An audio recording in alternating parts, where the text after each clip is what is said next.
Cognizant of the fact that it is lunchtime, so our intention is to present everything that we have to present concisely in about 35-40 minutes, and that those of you that need to go, if you have children or you're just hungry, you can go at that point.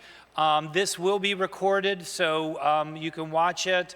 If everybody got a blue card, if you could make sure you leave us with your thoughts, questions, observations before you go, that's helpful as well. So are we ready to go ahead and get started? All right, welcome to all of you. I shared with the church council at our retreat yesterday, reading from Esther. I don't know if you're familiar with the book of Esther, but basically she's been invited by the king of Babylon to be one of his wives, and she happens to be Jewish. She was raised by her uncle Mordecai after her dad passed away, parents passed away when she was very little. And so Esther is living in the palace. Mordecai, her uncle, has learned that there's a plot by somebody who has a vendetta against Mordecai and the Jewish people to kill them all. And Mordecai sends a word to Esther, who's in the palace, hey, go talk to the king to try to talk him out of this. And Esther says, no one is allowed to approach the king unless you're invited to do so. And the penalty, if you do, is you're killed. And Mordecai says, it's worth the risk, right? Because if you don't say anything, we're all going to die, or you're going to die, but God will raise up a way to save God's people. But if you go, you might save yourself and God's people. And then it says this in Esther 4:14. Perhaps you have come to royal dignity for just such a time as this. Maybe you are who you are and have been gifted with that which you have been gifted to be in this particular place at this particular time for the benefit of God's people. And she risks it. She approaches the king. He hears her plea, and they avoid the destruction of the Jewish people and the kingdom. And what I pointed out is there are some decisions that have to be made because circumstances dictate. And sometimes God calls us out of our circumstances. And sometimes things are so important that we can't sit on the fence, that we can't delay, that we need to move forward, and that there are consequences in not acting. And that while there is a high risk sometimes in moving forward in faith, there is also a risk at not moving forward in faith. And so we are at one of those places, I believe, as a church. We have grown over the past year, and we'll talk about how some more numbers and how packed in we are. But we've gone from about 250 in worship to over 460, I think 480 in worship. We are out of rooms on Sunday morning for Sunday school classes. Many of those rooms are cramped. We're running out of space. And I would say that much of this has to do with the fact that there is something special about Strawbridge United Methodist Church.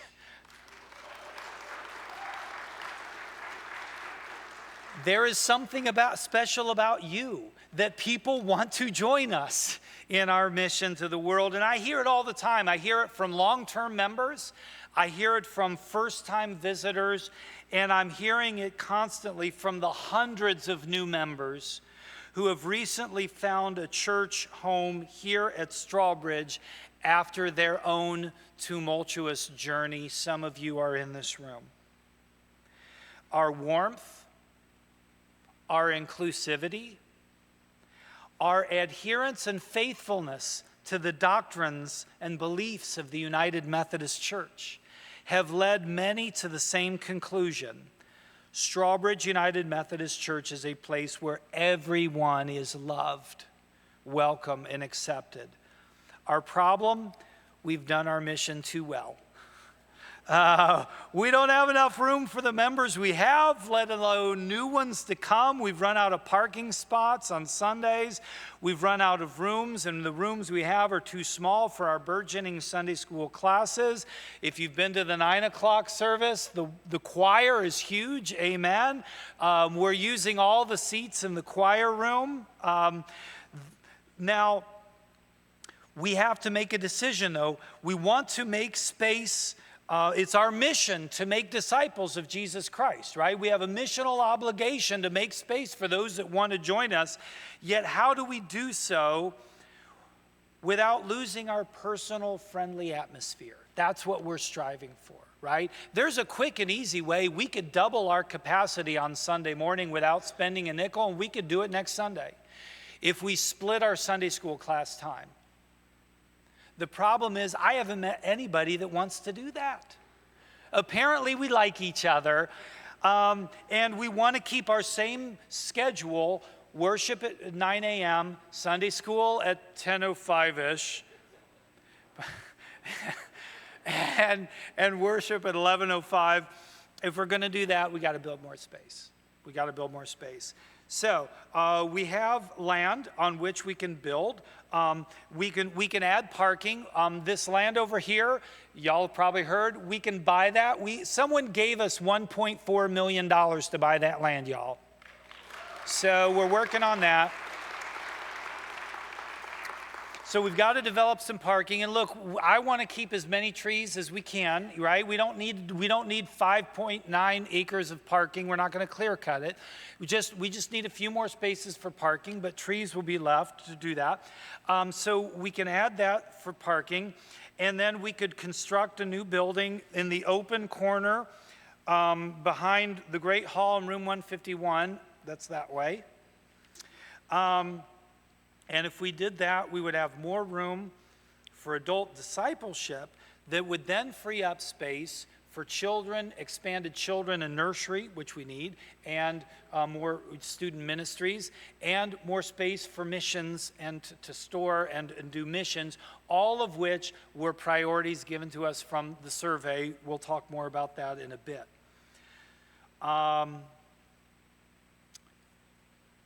If our mission is to make more disciples of Jesus Christ, and the more disciples we have worshiping and discipling here, by the way, the more disciples we're sending out to the world for missions, by the way, the more we're doing our mission as the church. So I encourage you to pray about supporting the Embrace the Spirit campaign that helps us be the best church for the community by creating more space at Christ's table for any and all who wish to call Strawbridge United Methodist Church their church home. I'm going to invite John Swank, our trustee chair, to come up and talk about those survey results.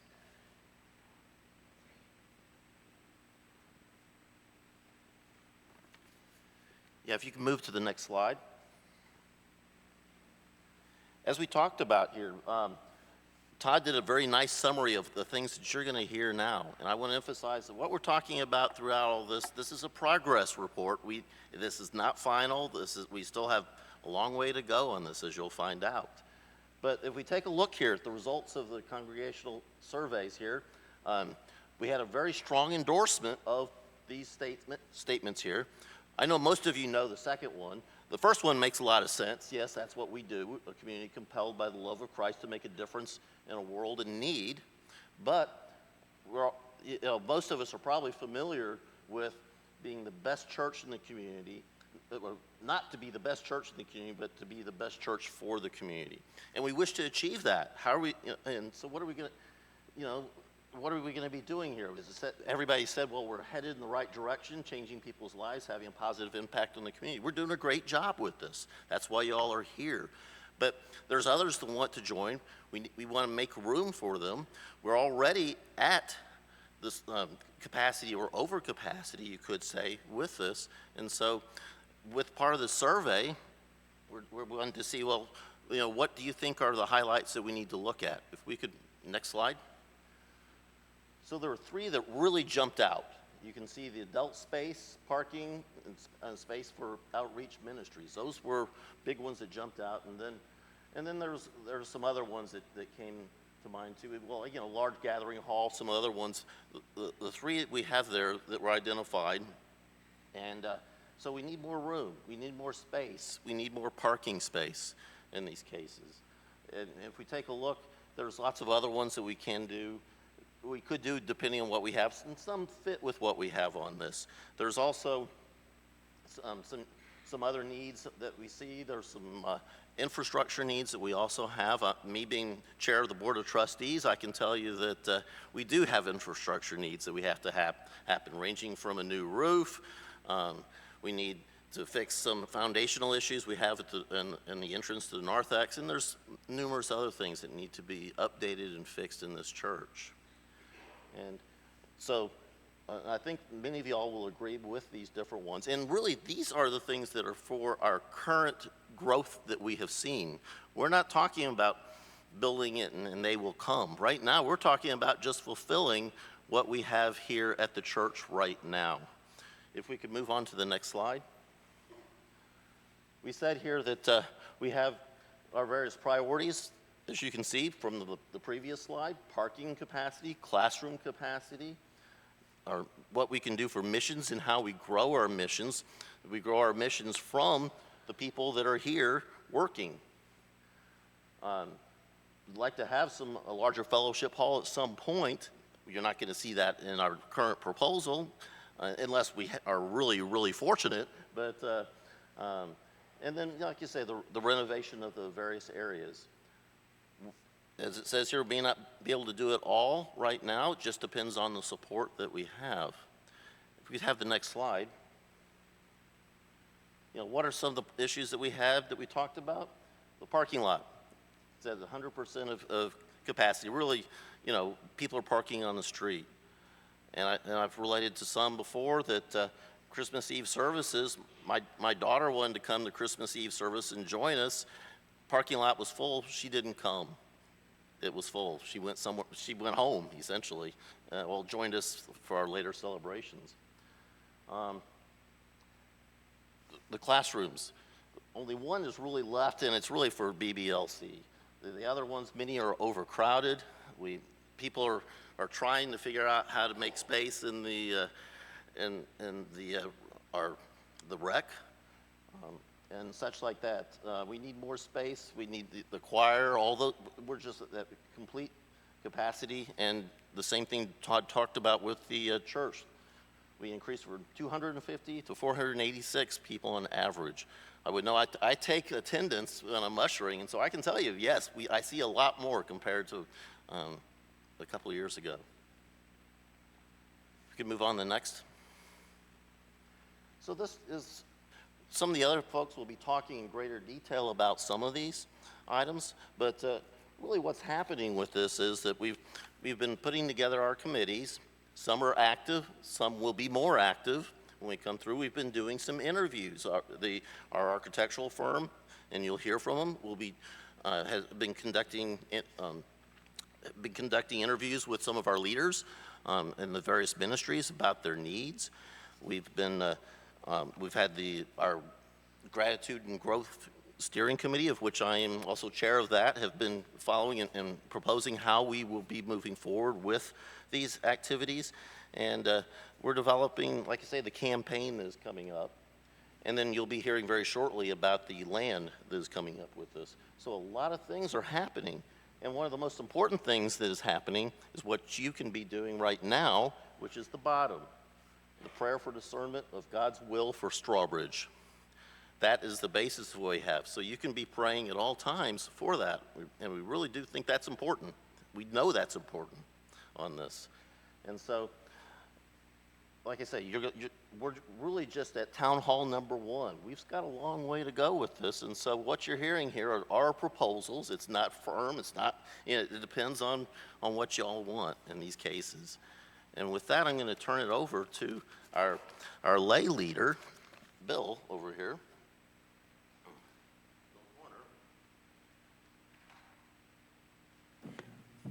Thank you, John.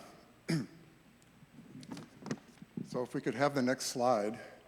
I'd like to go through our initial thoughts on the use of the new land that we hope to close on by the end of March, just across the other side of the drainage ditch.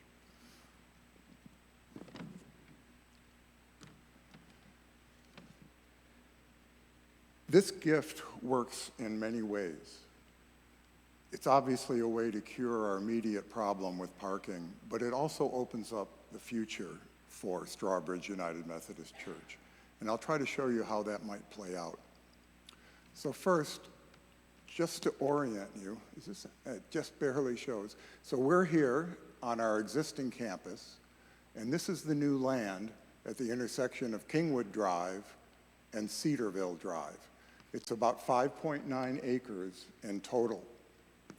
Our initial use for the land will be for maybe 60 to 80 parking spaces. We think that would give us what we need on Sunday mornings. But you'll notice here that the area that I've shown very roughly in this oval is good for up to 180 cars. And it would be expandable, for instance, in the future, if we are to put in a larger fellowship hall, that would probably need to take parking spaces and be out in that area of the campus. And at that time, we could expand the parking to replace the parking that we have to lose for the next new building.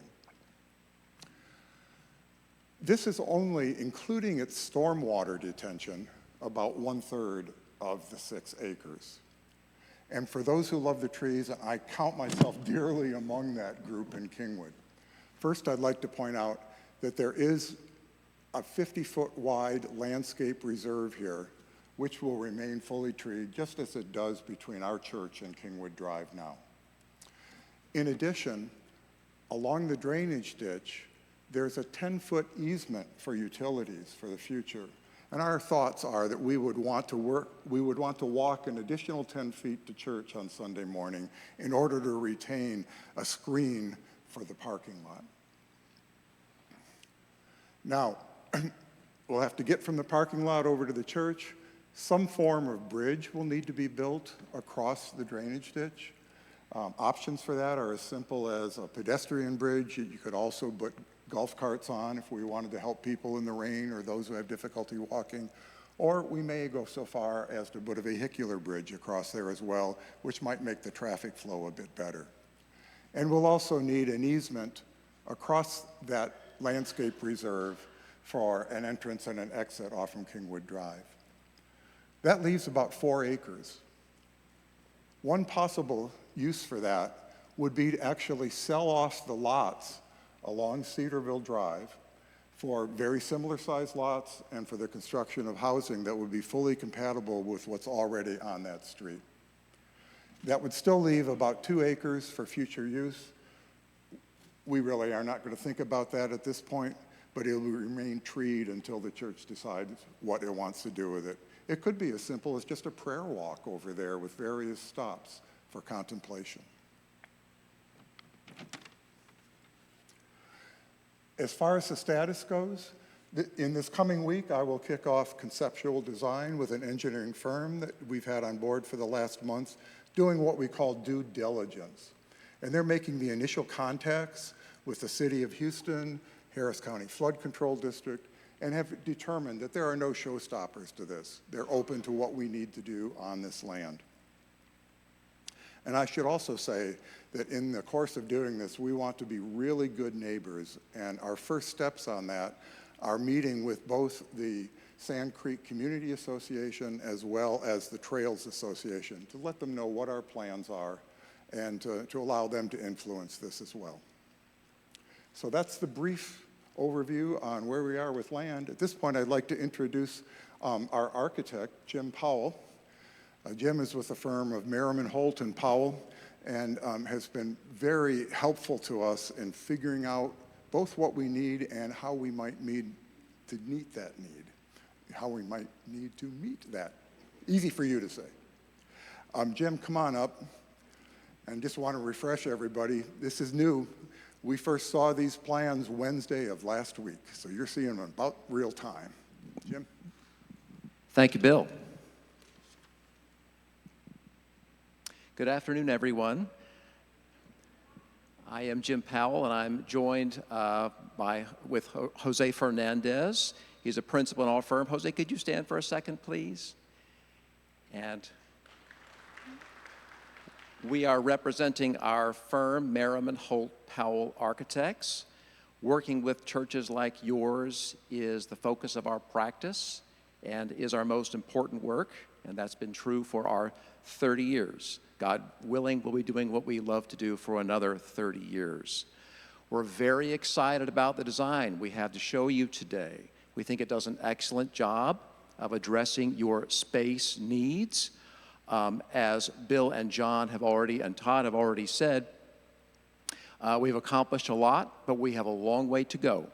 So this is the perfect time to show you the design as it sits today, and we look forward to your comments and questions following the presentation. Next slide, please. What a beautiful campus you have. We love the architectural character of your campus, and we want to harmonize with it and really show it off. I love this particular photograph because this is what you will see when you cross the new bridge from the new parcel. And what a handsome image of your campus it presents. And I love the fact that at the heart of this photograph is this space, is your sanctuary. And it's so clear how to enter into worship. Next slide, please.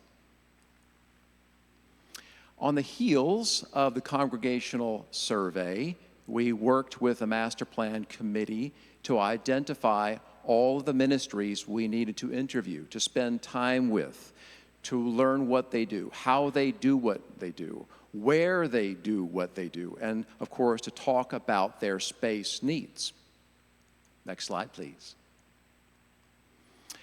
And at this point in time, we have come up with 3 great options, and we're going to show all of them to you. Option 1 is a single-story new building with renovations in the existing education building and in this building as well. Option 2 puts a second floor on top of that one-story building, and the renovation scope is the same. But in option 2, the second floor is just shelled out and will be built out at a future point in time. Option 3 is the same, except the second floor is, in fact, built out. Next slide, please. We developed a comprehensive space program based on what we heard in the ministry interviews. It's too dense a document to show you here, but this is the essence of it. This is a brief summary of that space program. So as has already been mentioned, you are full. You are full on a Sunday morning and at other times. And what a wonderful problem that is, but it is a problem that needs to be addressed. So the program is calling for additional space. We'll start at the top. You have 7 spaces for children today. The space program calls for 10 in options 1 and 2, and we have 2 more in option 3. Student ministry has 3 spaces today.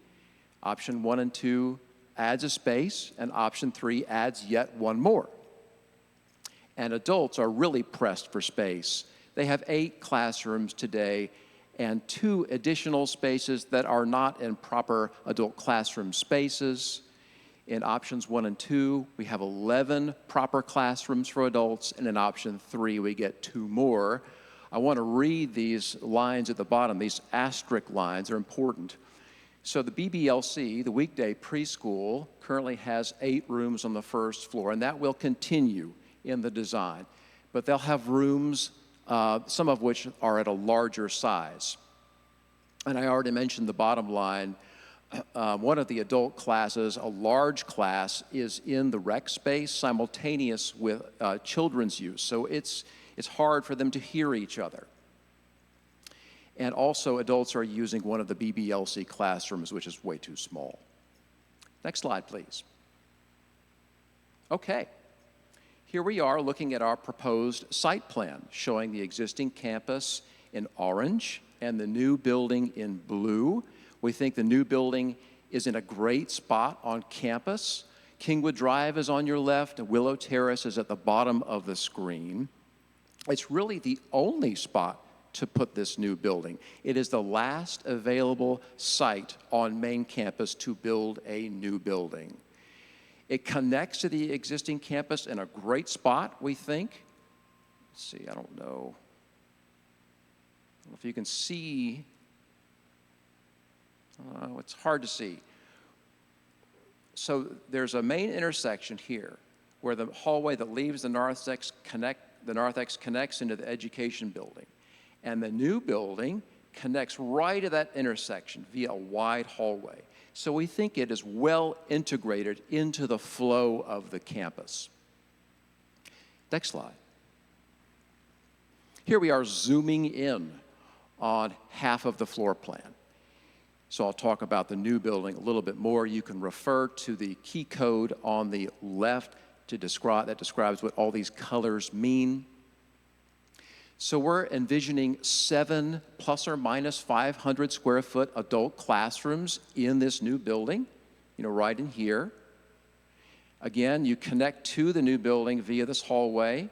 You come down this wide hallway into a reception area where you can get coffee and then make your way to your classroom. Now let's talk about renovations. There are 5 rooms in this area of the education building. 2 are for nursery and 3 are for children. They're very small, and we want to make those rooms larger. So we're imagining renovating those 5 rooms and converting them into 4 rooms and greatly improving the character of those spaces. Where there are a total of 8 children's classrooms on the first floor, all of which will be shared with the BBLC. There are 2 children's classrooms here and 2 more here where the Great Hall is today. We're imagining renovating the Great Hall to make way for those 2 children's classrooms in the project, but we want to be able to have a similarly large multi-purpose room in the project. So it's kind of hard to see, but right here, between these 2 new classrooms in the new building, we're imagining a movable partition, so it can be opened up and you have a large space that is approximately the same size as the Great Hall today. There are a total of 8 children's classrooms on the first floor and 9 adult classrooms on the first floor. We're not imagining any renovations in the main office suite, but we are imagining converting the library into 2 needed additional offices. That summarizes the renovations on the ground floor. Let's go on to the next slide. On the second floor of the education building, we're not imagining any renovations as part of option 1, but we are showing a little bit of a space allocation change. So 5th and 6th grade is over here today. We're imagining it moving over to here, which gives a little bit more room for student ministry for 9th through 12th grade. So 11th and 12th grade gets this whole area in green right here. We have 2 adult classrooms upstairs, which gives us 11 adult classrooms total in option 1. Next slide, please. Missions. That was identified in the congregational survey as something that is very important. Of course, much of your missions work is done through discipleship, through worship, through Sunday school, equipping people as disciples of Christ to go out into the world to do missions work. But they need space to help them do what they do. We will provide that as part of the project. There's a key need inside your existing walls. You need more dedicated, easily accessible, and, quote, clean storage areas near workrooms. You have a lot of stuff in your attics, and we've been up there, and it's interesting going up there, and it's a little hard to get up there. So we're imagining taking some of those materials and putting them down on the first or second floor so they're more easily accessed.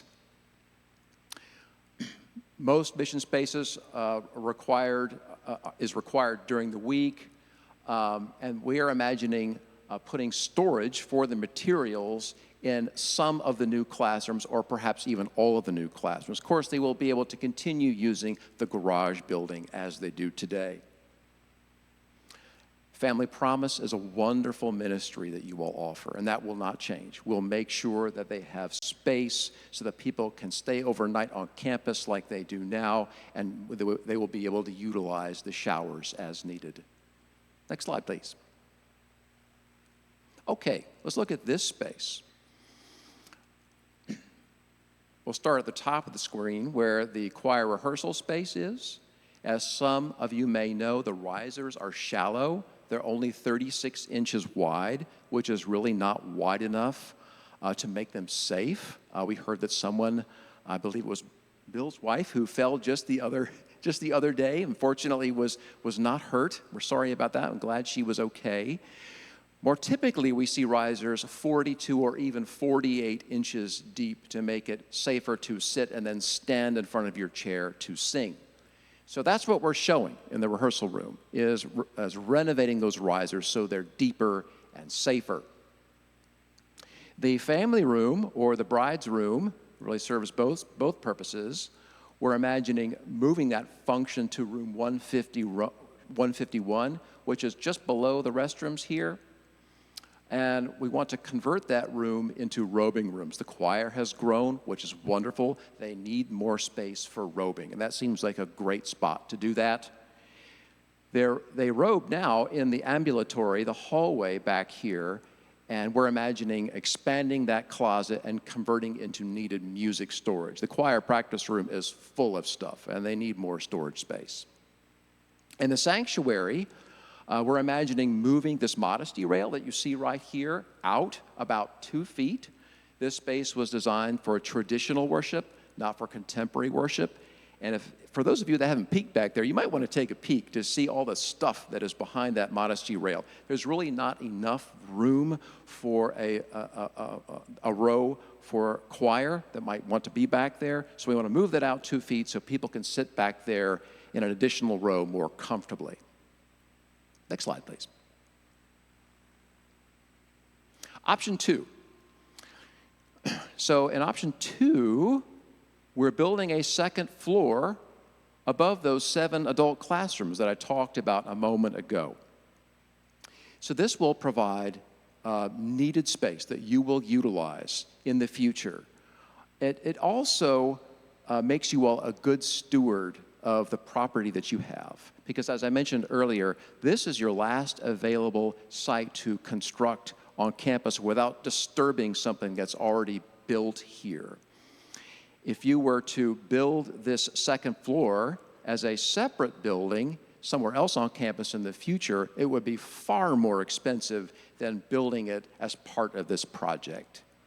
And it would be impractical, I should mention, to if you were to build a one-story building, to tear off the roof and build that second floor as part of a project for the future. That would be impractically expensive.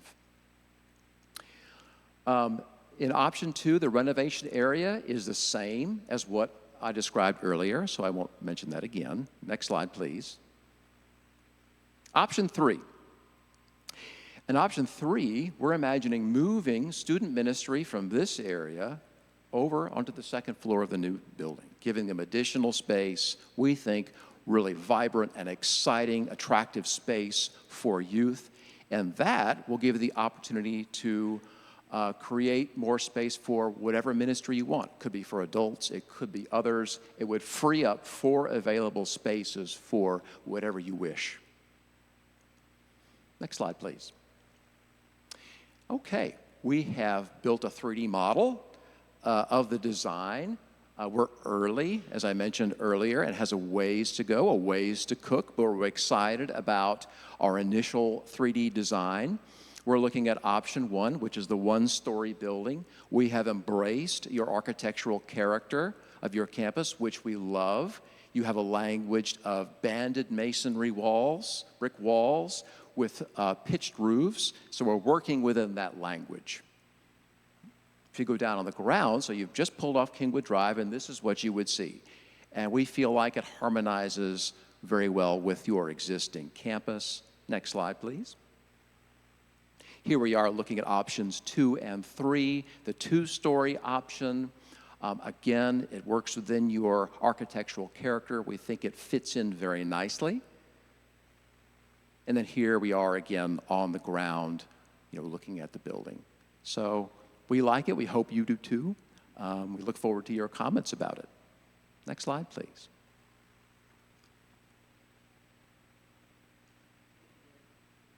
Thank you, David.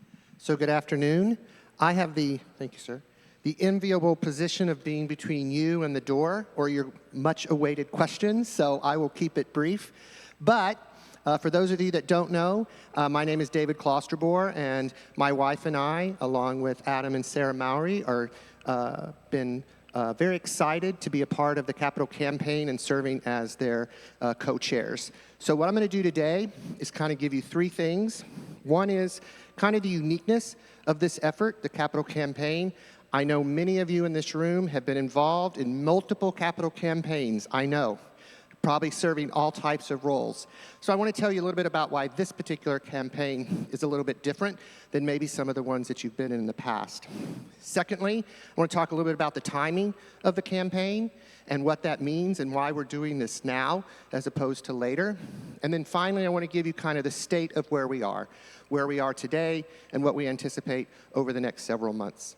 I envision 30, 40 minutes max. No, I'm kidding. All right.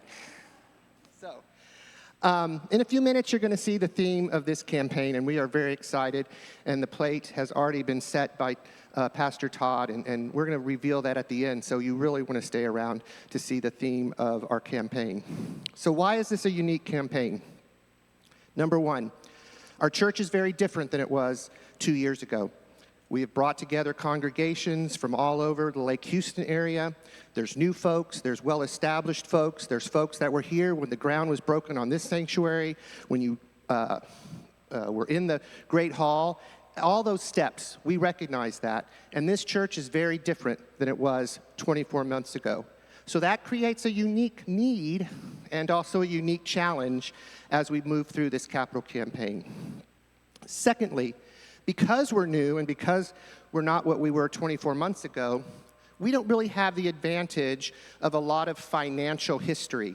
In other words, we don't know exactly what everybody gave, what everybody was willing to give, what others did in the past related to capital campaigns. And so it puts us at a little disadvantage because we just don't have that historic data. And we'll talk about that a little bit in a minute when we talk about the group of Horizons. Finally, you have three options. They were very well explained by Jim, put together, I think, with all the great wishes that we want and all of the input. But what I'm not here to tell you today is how much it's going to cost. So if you came here thinking you were going to know exactly how much it was going to cost, you're not going to hear that from me or anyone else today. The reason for that is, again, kind of the uniqueness of this particular campaign, we don't know yet. We are in the kind of simultaneously potentially moving forward with a capital campaign and developing what it is we want to do. And that's why this town hall is here today, is to get your input, to hear a little bit more about what it is we're going to do. But I don't have an answer for you, so don't come up to me afterwards and ask me exactly how much this is going to cost, because I don't know, and I don't think anybody on the front row knows exactly either. All right, so what about the timing? Why are we doing it now? A couple of things. Number one, folks, there's a lot of energy, a lot of momentum in this church, a lot of things happening that are great. And quite frankly, the folks who have been involved in the last 6 to 9 months with the visioning, with the survey, and with everything else that's been going on, we fully recognize we want to take advantage of that momentum. We want to take advantage of that energy, and we want to act now. And so that's the timing. Oh, and it doesn't hurt that the bishop was here last week, getting a little notice for Strawbridge United Methodist Church, and so we want to take advantage of that as well. Last, land acquisition. Without the land acquisition being finalized next month, it would have been very difficult for us to really put any plan into action. But now that we have that, now that we kind of know what the future holds, we can go ahead and go with a capital campaign. So, the last thing I wanted to kind of talk about on the timing side is, many of you might be thinking, well, what if we waited 6 months? Or what if we waited a year?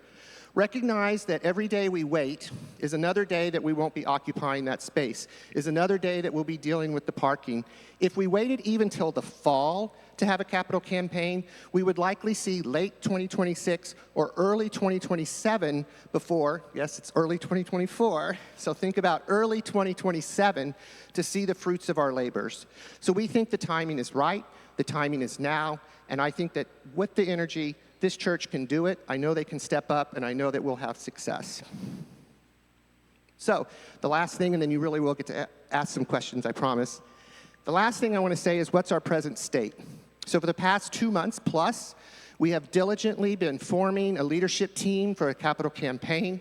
We've put together, I don't know at last count, I don't want to know, 20 to 25 folks that are eagerly awaiting the opportunity to put together this campaign. We have leadership, we have people who have stepped up, we have people working in the background. Many of them are here today, so I'd like anyone that's been involved with the leadership campaign, identified as a leader, to please stand up so that you can see the folks in this sanctuary that are here today that are willing to help us out.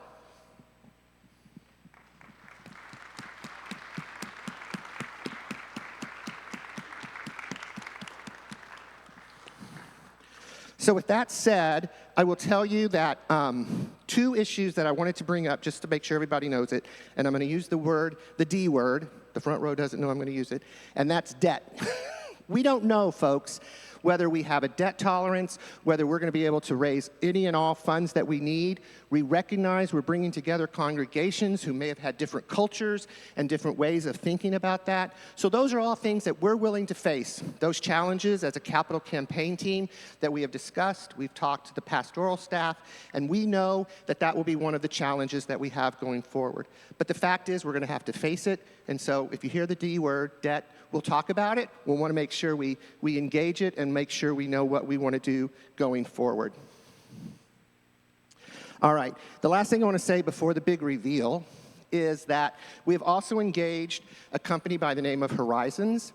Horizons, we have been assigned a specific consultant, Norma Quinn. She is a former United Methodist pastor in North Texas. She has been involved in Horizons and their efforts to raise over $10 billion, yes, that's with a B, $10 billion on behalf of churches in the last few decades. She's available and will be here on campus in the days and weeks and months to come. And so we are super excited to have her available. Many of us on the leadership team have worked with Horizons in the past, and we are certain that their success will carry over here at Strawbridge. So with that, if I haven't forgotten anything, we would like to reveal the theme for our capital campaign. And so much work is going into this, still much work to be done, but I'm ready. Let's push it. All right. So our capital campaign, you can clap. That's good. I'm good with that. The capital campaign will be Embrace the Spirit for such a time as this, taken directly from Esther 4:14. Go home and read it. Read different versions. See what it says, that there really is a time, and the time is now for this church to act, and act in the way that we will be, for this community, the greatest church that we can be, the greatest United Methodist church that we can be. I'm looking forward to working with my leadership team. I know the Maoris and others are excited about that opportunity. And lastly, a plug. If you'd like to get involved, I've already had 2 people come up today saying they want to get involved. After church council yesterday, we've got a spot for everybody. Please feel free to be a part of Embrace the Spirit for such a time as this.